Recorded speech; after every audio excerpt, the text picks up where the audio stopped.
This is KTN News.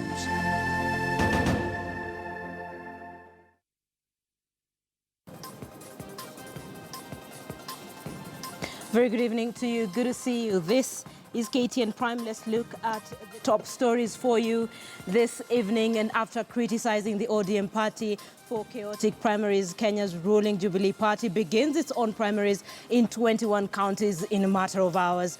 Will Jubilee do any better? That's the question. KTN News is on the ground in all the 21 counties. Some of our teams are in this newscast tonight, including Mashirima Kapombe in Nyeri. We have Lofty Matambo in Muranga. We have Duncan Haemba, who is in Sotik in Bomet County. And back here in Nairobi, Kenyans have received the big news that nursery school and early primary school pupils are beginning the pilot of a new curriculum in just 2 weeks. Our Timothy Otieno will be telling us about the new curriculum that has academic heads turning. This is KTN Prime, but first let's take a look at our highlights tonight.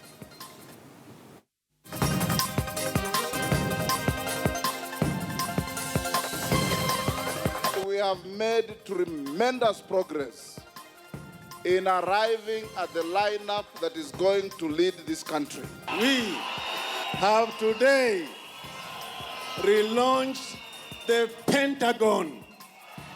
Raila's Pentagon returns as NASA promises to name flag bearer on Thursday next week.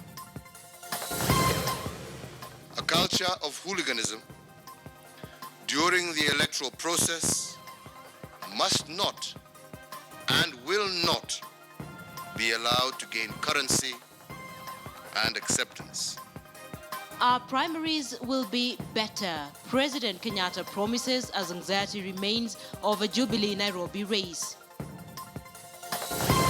After this phase is when I will take a document to cabinet to say, now, Your Excellency the President, this is now the curriculum.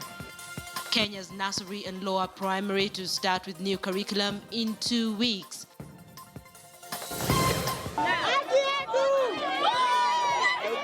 And face-off between police and residents of Dandora after police shoot dead a deaf person.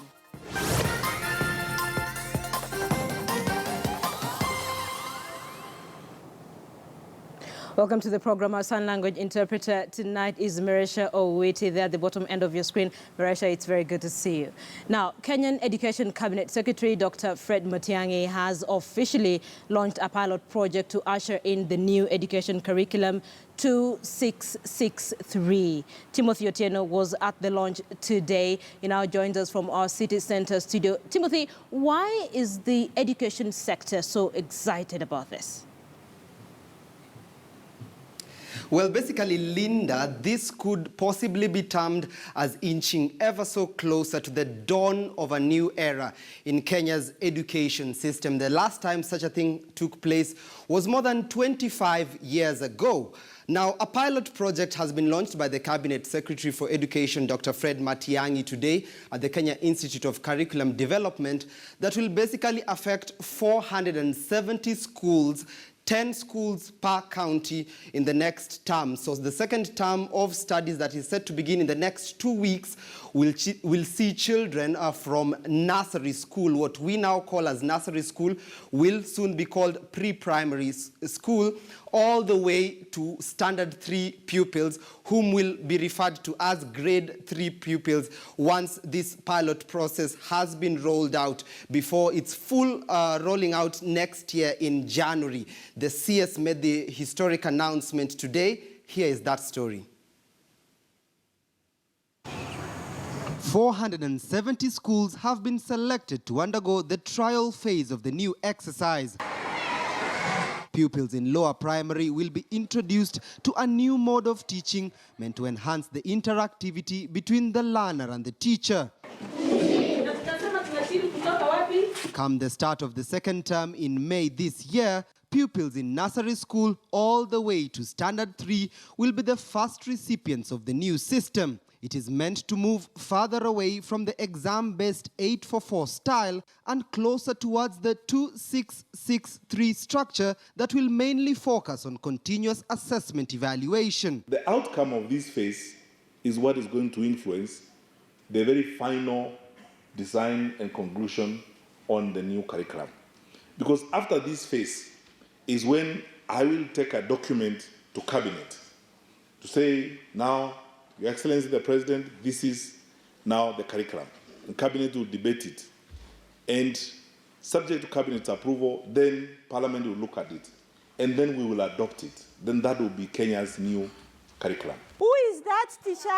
The pilot program will heavily employ the use of ICT in classrooms to help learners broaden their mental perspectives as well as apply creativity and critical thinking skills in problem solving. Part of the reasons why we are reforming our curriculum is to embed 21st century skills in the curriculum. One of the 21st century skills that everybody is grappling with all over the world is the use of ICT. Head teachers from across 10 various schools selected per county met in Nairobi Thursday for a training exercise to facilitate a smooth start to the process.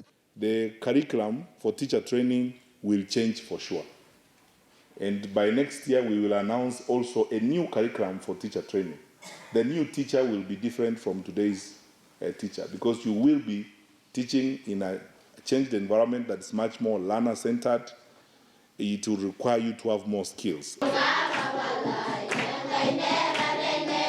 If all goes well, the young learners are expected to fully adopt the new system next year when the program for lower primary takes full effect across all schools countrywide. But the acid test will be whether or not learners from various schools countrywide, some faced with more adverse challenges than their peers, will be able to cope under the new structure likely to affect more than 500,000 in its first phase.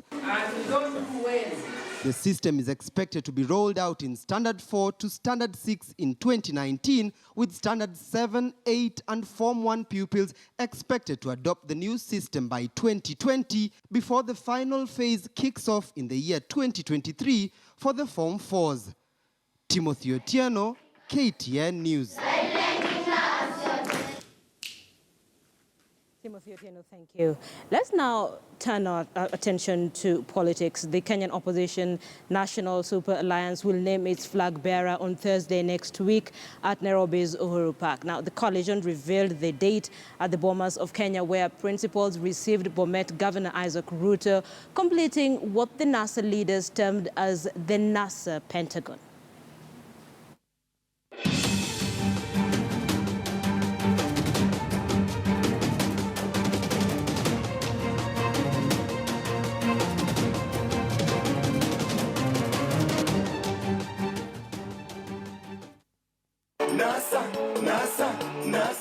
After weeks of anticipation on the choice of the NASA flag bearer, the opposition coalition had something to report.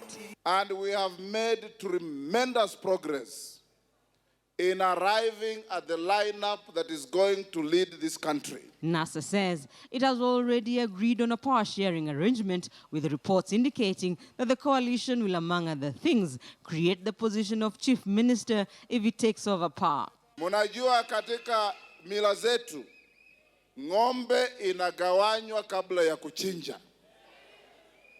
Nani atabeba mguu ya nyuma? Nani atabeba mbavu? But supporters will have to wait one more week. The coalition will name its flag bearer on Thursday next week during a rally at Uhuru Park, and the principals are making an assurance. None of us will walk out of this arrangement. When we do hit the road, it will be a campaign like no other. The announcement will be made just a day after the IEBC deadline on party nominations.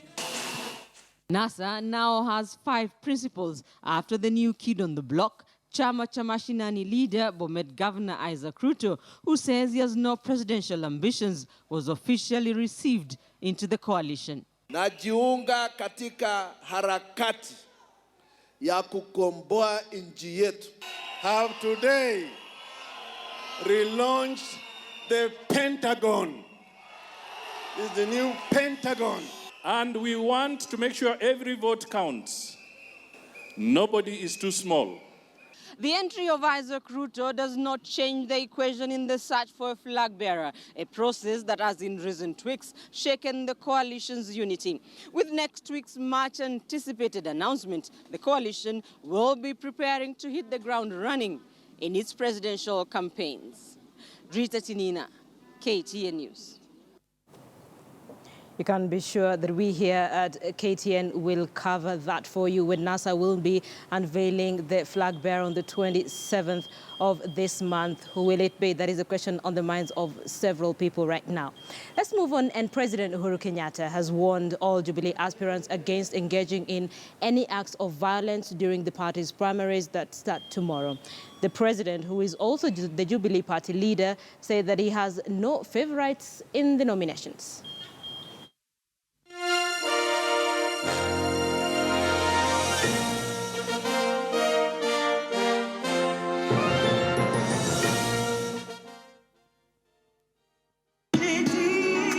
As Jubilee aspirants gear up for their party primaries that start on Friday, Jubilee party leader President Uhuru Kenyatta has spoken out against political violence and dirty politics already being witnessed as anxiety grows among aspirants. As the party leader of Jubilee, I would like to assure all members of the Jubilee party, as well as all aspirants, that our party has worked hard and invested very heavily to ensure a free, fair, transparent, and credible primary. Let anyone that is considering using violence hear me clearly.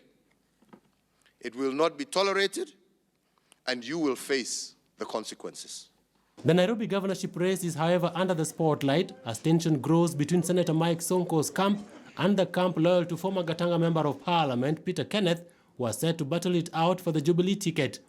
Even though plans of mediation within the party on who is to fly the Jubilee ticket in Nairobi have been unsuccessful, President Kenyatta maintains that there is still room for mediation. Where there exists an opportunity and people would like to use my office to find mediation, compromise, my office was open and available. But I want to remind you once again that that offer does not circumvent the democratic process that we have put in place. The president has come under attack after being accused of drumming up support for Peter Kenneth while on his tour in Murang'a, an accusation that he has so far denied. Mimi nikaambia watu ya kwamba wako na uhuru ya kuchagua yule ambaye wanataka katika eneo la Murang'a. Lakini kwa sababu kwa hayo mazishi tulikuwa pamoja pia na Peter Kenneth, nikawaambia hata mtoto wenu ambaye ametoka hapa anatafuta kiti Nairobi. Nikasema muombee na yeye pia afaulu Nairobi. Sasa ubaya uko wapi nikisema hivyo? The Jubilee Party is set to begin its nomination exercise Friday in Murang'a, Nakuru, Bomet and Meru, among other counties. The party is set to conduct its primaries on the 21st, 24th and 25th, just in time to beat the IEBC deadline of the 26th that had been set for political parties to present their nominated candidates for governor, Senate, National Assembly, county women representatives and members of county assemblies. So ODM has been having its party primaries for a while now, and there have been instances of violence in some of the primaries. And listening in to what President Uhuru Kenyatta had to say this afternoon, our big question tonight focuses on the primaries that begin tomorrow for Jubilee. And we're asking you, do you think the Jubilee primaries will be more organized than what has been seen in ODM polls? Let us know what you think. Tweet us at KTN News, at KTN Kenya. You can also tweet at Noah Otieno and myself, Lindo Gutu. Would love to sample your views just hours to the Jubilee party primaries.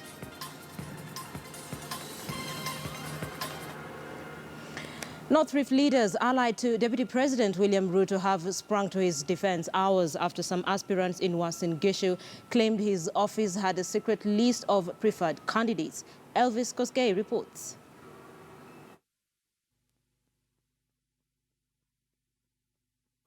Mimi nataka kuambia county commission Sisi ni watu wapenda amani, na mimi ninajua umetumiwa askari kutoka Nairobi 1000 wakuje wafanye maneno ya kulinda usalama. Kama wanakuja kujaribu kuiba kura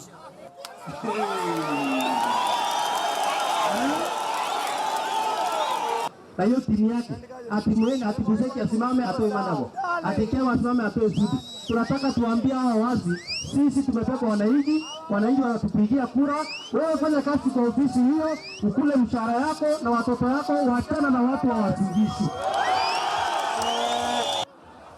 When I say Harambe, respond in top voice as Mandago again.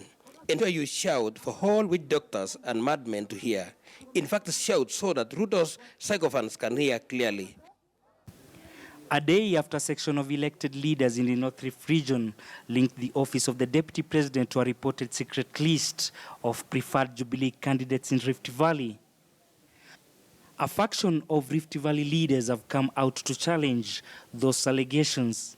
My friends wanted to attack the Deputy President. They should have just gone for him directly than to hide around people who are working in the office of the Deputy President and so forth and create doubt in the minds of voters that the Deputy President has preferred candidates. I can assure you, as a matter of fact, all of us who have worked with him and people who have worked with the Deputy President from 1997 and who've even helped him to become what he is politically. I have not encountered any serious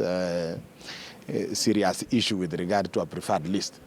I know a few of my other competitors at one point, wanted to place my name as part of a so-called preferred list.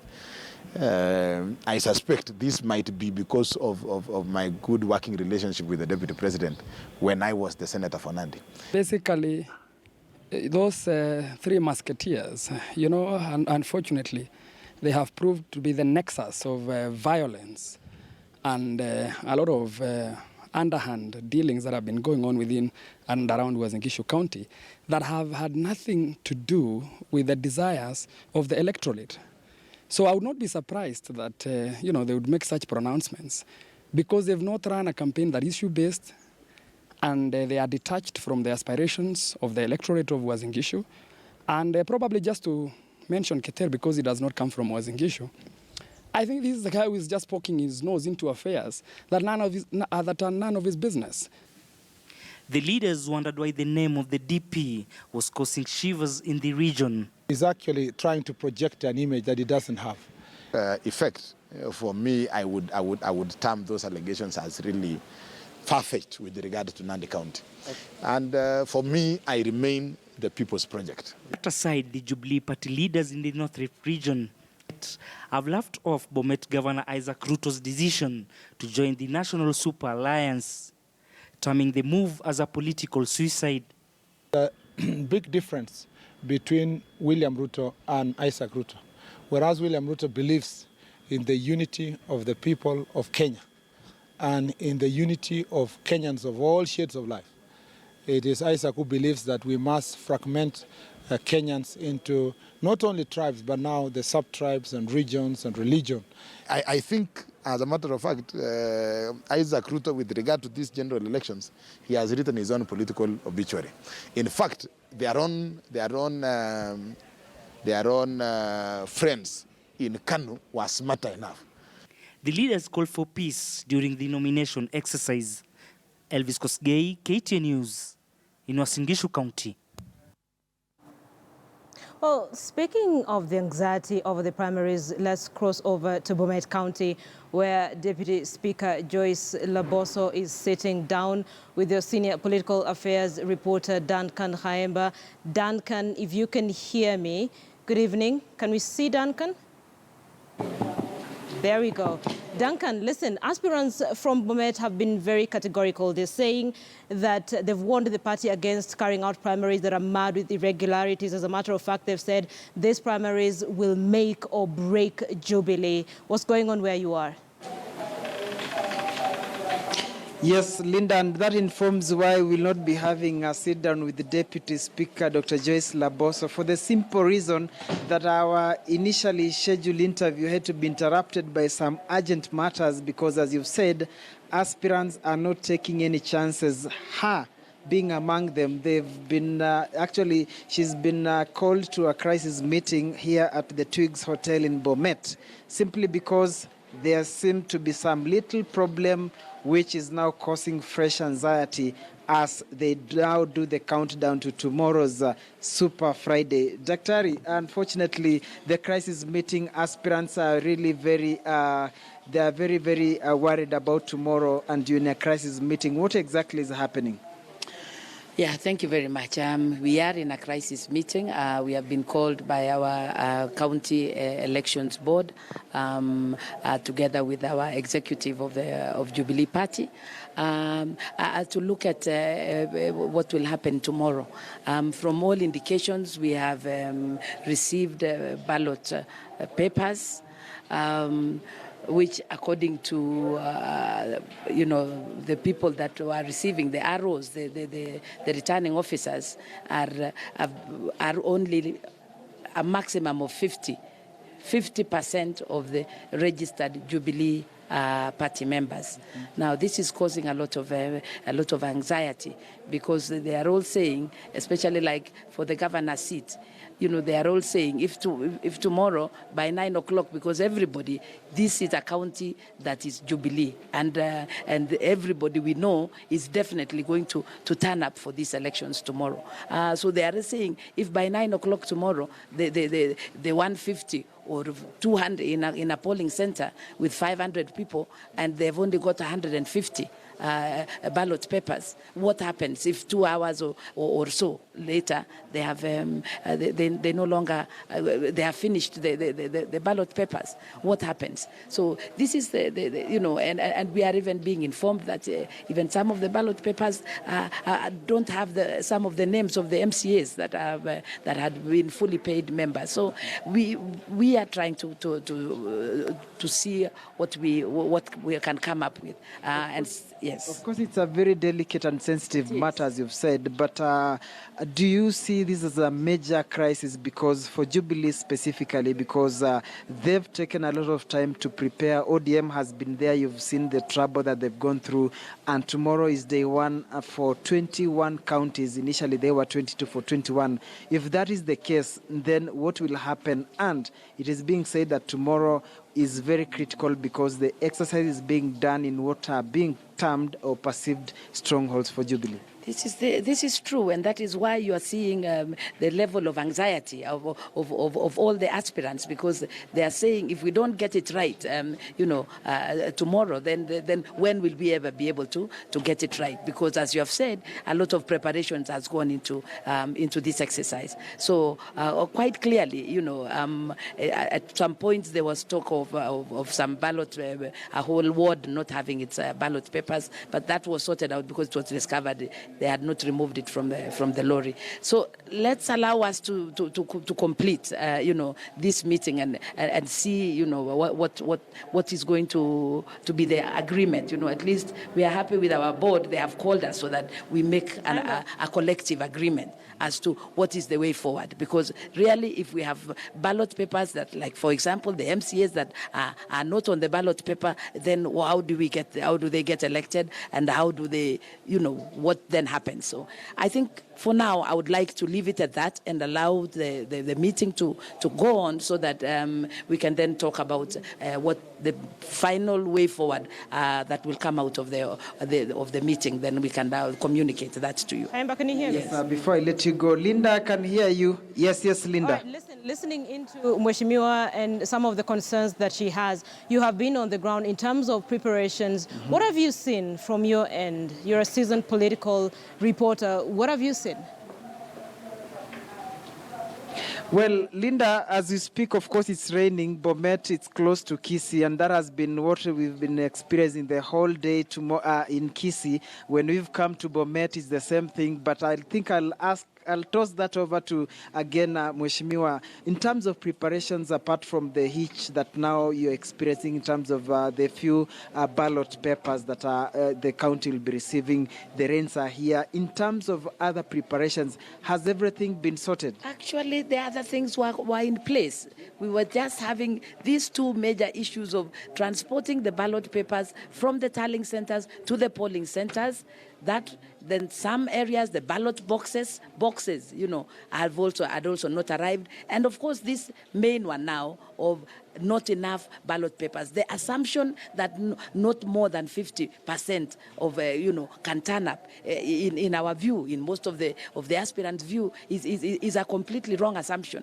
Bomet, for example, I'm sure the way people are so charged about these coming nominations, I'm sure we'll have people in the 70 to even 70 to 80% of the voters may turn up for these nominations. There is a lot of psych about the Jubilee nominations, and I'm sure you know now that everybody knows that it is almost like a do or die, affair. This is almost like the main elections, in the strongholds of Jubilee, particularly Bomet County. So, but unfortunately, tomorrow, in as much as it's a do or die in the strongholds, the sitting governor has officially been received in NASA's principle number 5, which means now the fight goes down to the wire come August. Should you carry the day tomorrow, and I say should you, do you think it is a done and dusted deal, or it means now the real battle awaits you facing the governor? Well, the governor, we will face the governor, whether it is a do or die in the elections tomorrow. And as you have said, we wait first of all for the outcome tomorrow. But if it happens to be me that carries the day, definitely we will meet with the governor. And I know, as I've told you, the reason why these Jubilee elections are a do or die, find out how the Mashinani elections were, how many people participated, how many went to participate. This is a Jubilee zone. And so when NASA comes on board, we will just deal with them as Jubilee. Yes. Yes, when NASA comes on board, we'll deal with them as Jubilee. That is Joyce Laboso. Remember that for her, it is very critical. In this part of the country, they are trailblazers. She's, plus with the late sister and herself, they're the first elected woman member of parliament in Kipsigis land. So tomorrow, should gods go her way, then she gets that ticket, and perhaps the same happens on 8th August. It will be another moment of history in the making. Yes, Linda? I was sort of hoping you could ask her about the president's presser this afternoon, sort of reading the Riots Act. Is she anywhere near you? Can you see her anywhere behind you? Unfortunately, she is already dashed in because it's a heated crisis meeting in there. Of course, time is running out. They need to go prepare for tomorrow. It will be a long day. So she actually just rushed away because she had to rush inside there to take care of more pressing matters. As I said, this is a crisis meeting. They're not so sure how to go forward because understandably they've received few ballot papers and they don't know how that will pan out tomorrow should the numbers be high, Linda. All right, this is me crossing my fingers, hoping we can get to speak to her tomorrow because you're on the ground. Duncan Haimba, always such a pleasure speaking to you. People, you're watching KTN